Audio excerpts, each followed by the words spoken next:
This moment, someone asks you a simple question, or you need something small. And instead of just answering, just asking, you find yourself building a case. Context, background, reasons, qualifiers, disclaimers. I know this might sound like a lot, or I don't usually ask for this kind of thing, or I just wanted to explain why dots, dots, dots. And by the time you've finished, you've wrapped the original need in so many layers of justification that it has almost disappeared.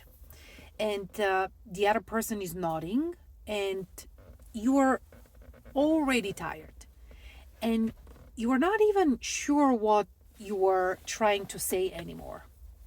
I want to tell you what's actually happening when you do this, because it's not a communication style, it's not a personality trait, it's a survival pattern. And it started much earlier than you think. When a child's needs are met consistently, when asking produces receiving reliably without drama, the nervous system learns something fundamental. My needs are legitimate. I don't have to earn the right to have them.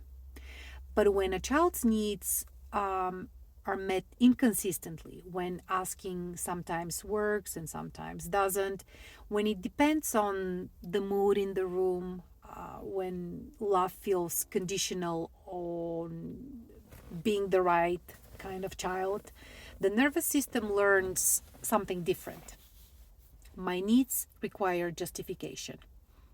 I have to make a case before I'm allowed to need anything. And so the explaining begins, not as manipulation, not as weakness, but as intelligence. The child figures out, if I give enough context, if I make it reasonable enough, if I remove every possible objection before they can make it, maybe this time it will be heard.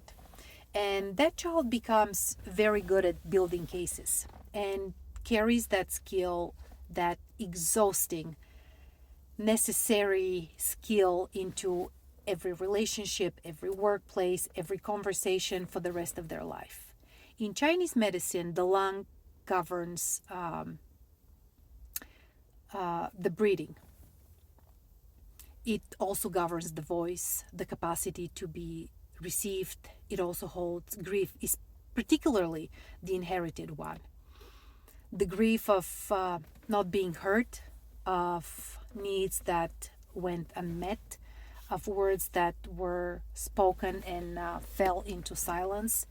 And when the lung carries that grief passed down through the maternal line, the voice compensates.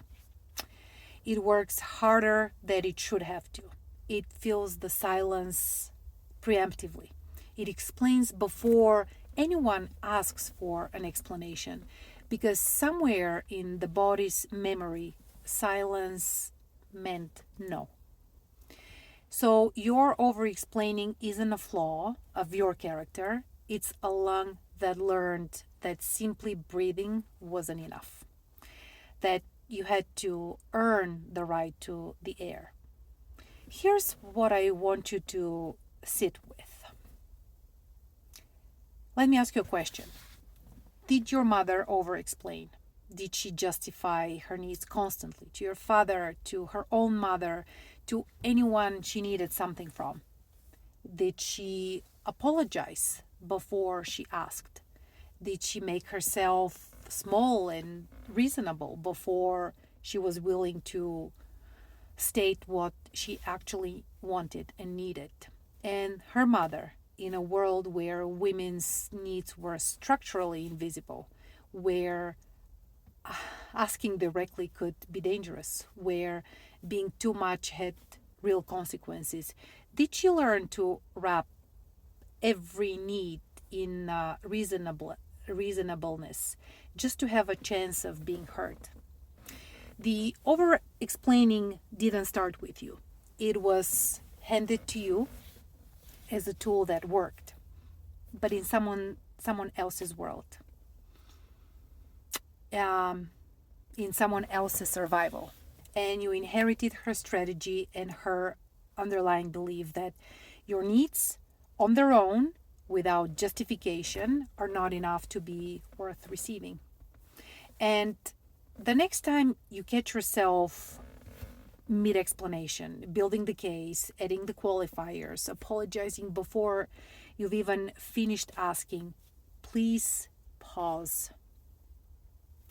Not to stop yourself, not to perform confidence you don't feel yet, but just to notice. Notice. I'm explaining again.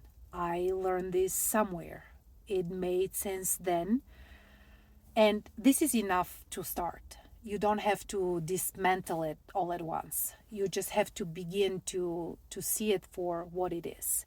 Not a character flaw, not prove that you're too much, but it's an inherited voice that was doing exactly the best it could in a world where in a world that wasn't listening.